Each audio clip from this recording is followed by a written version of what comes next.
Hello, void dwellers. I hope the bags under the eyes are not too obvious. Anyone else insomniac?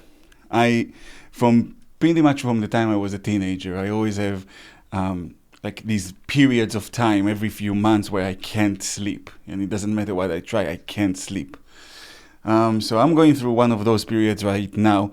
Hopefully, it will soon pass.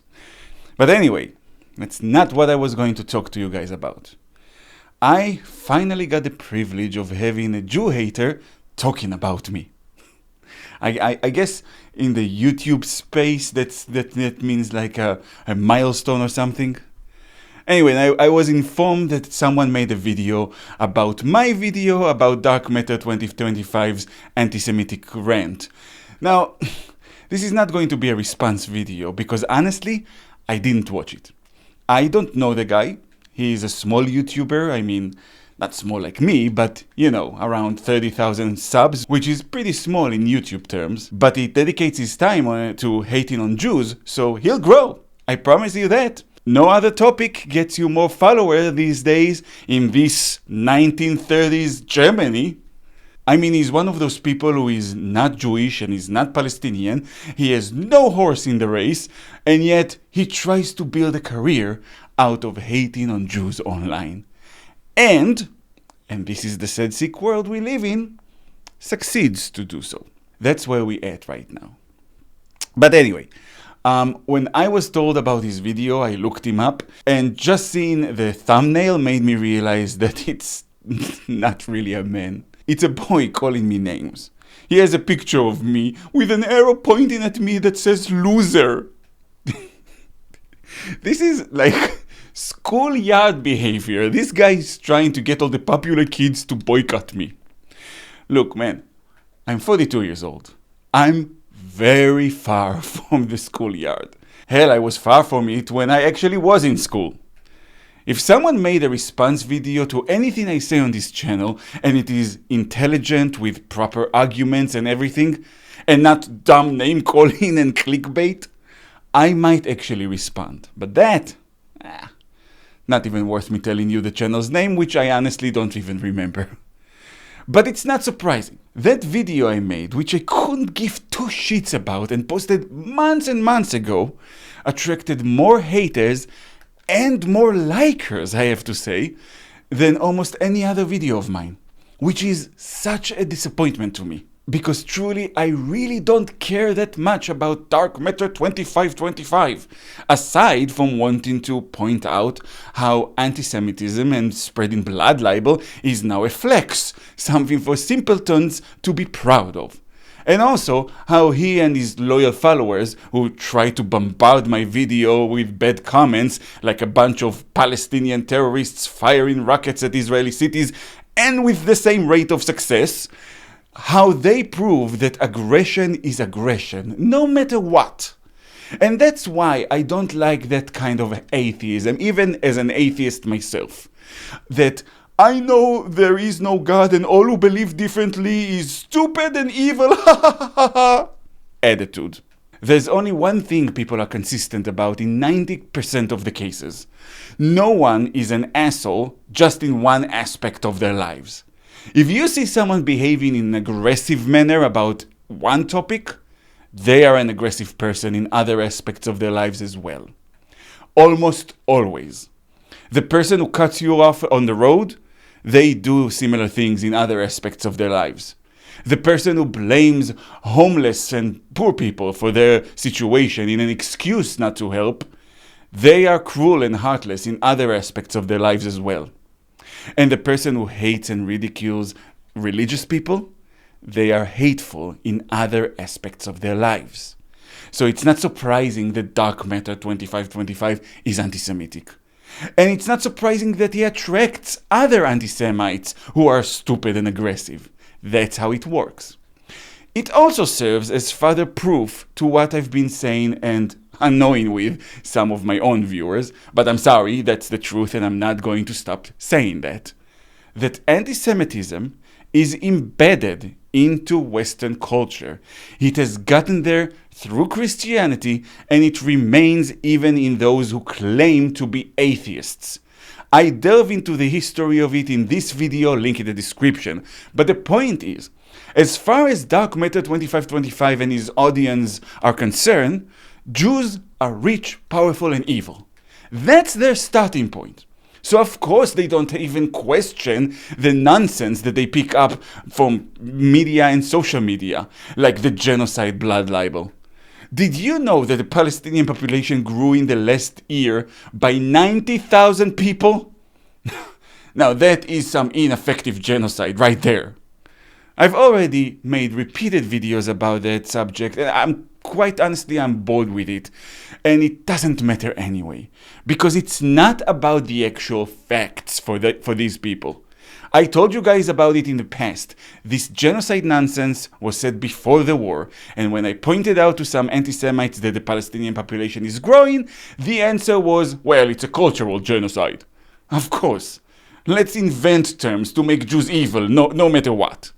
By the way, I love how ignoring or denying our history and saying stupid shit like Jesus was a Palestinian, that's not cultural genocide. Of course not.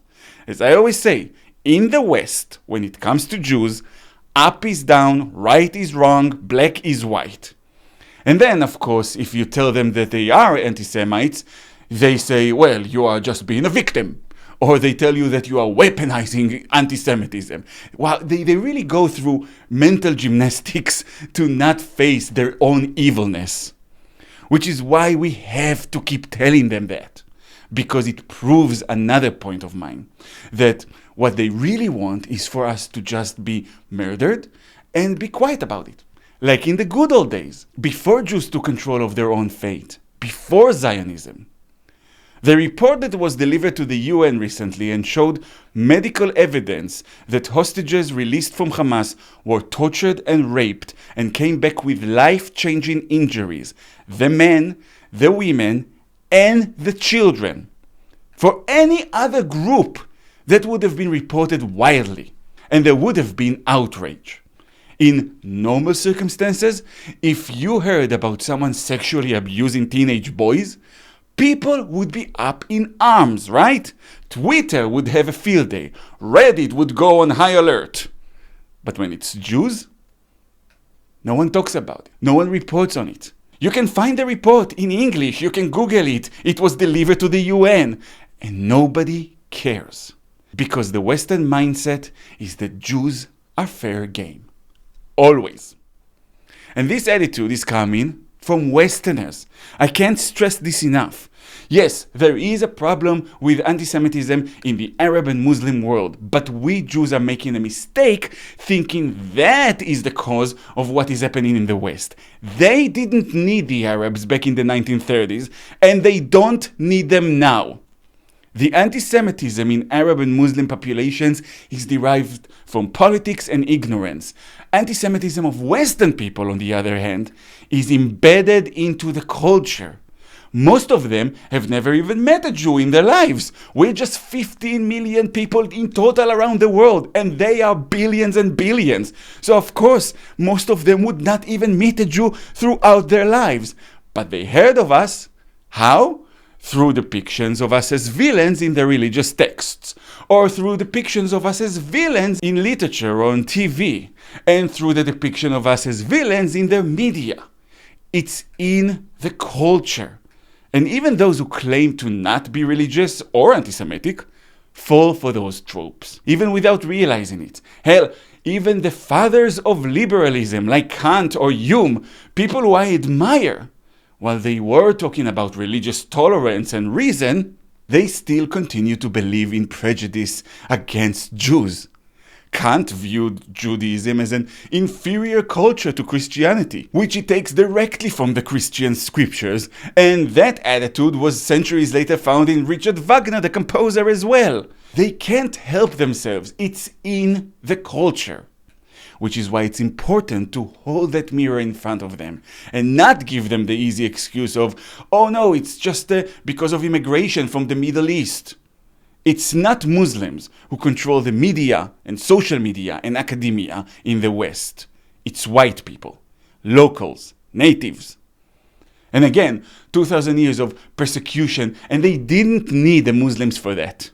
In fact, in the Dark Ages, when it was almost the worst time for Jews in Europe, maybe second only to the 1930s and early 40s, when Jews were banned from Spain and from the UK, and banned from owning land or homes, and banned from most professions, and murdered constantly in pogroms and lynches, in the Muslim world, they were nearly equal citizens. They could own whatever they wanted. They could work in whatever field they chose. There were famous Jews who worked at the courts of sultans like Maimonides. And you know what? When the Muslims controlled Jerusalem, Jews lived there in relative safety. When the Crusaders came in, one of the first things they've done is burn down synagogues and Jewish homes with the people inside. And don't kid yourselves. Those so-called atheists these days, those college kids, those liberal, righteous people, they are the Crusaders.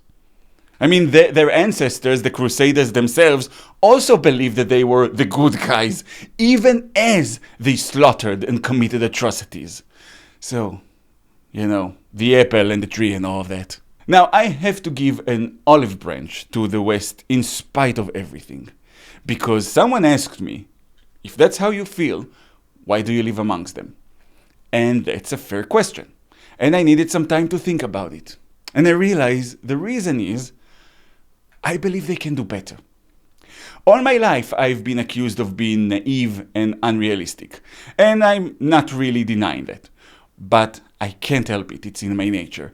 I believe they can do better because of people like John Locke and John Stuart Mill and the Baron de Montesquieu, people who talked against anti-Semitism in the West.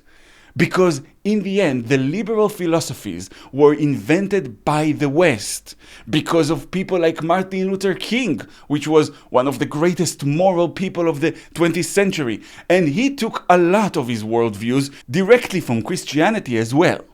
Which is why I keep saying, religion in itself is not the problem. Religious people, on the other hand.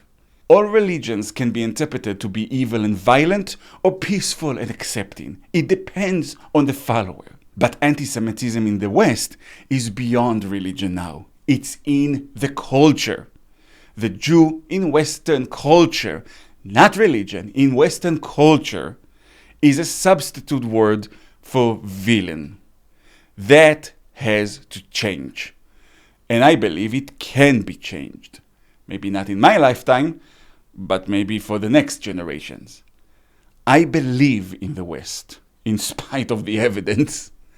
I guess there are some things I am too human to shed. I too have my own unsupported beliefs and superstitions after all.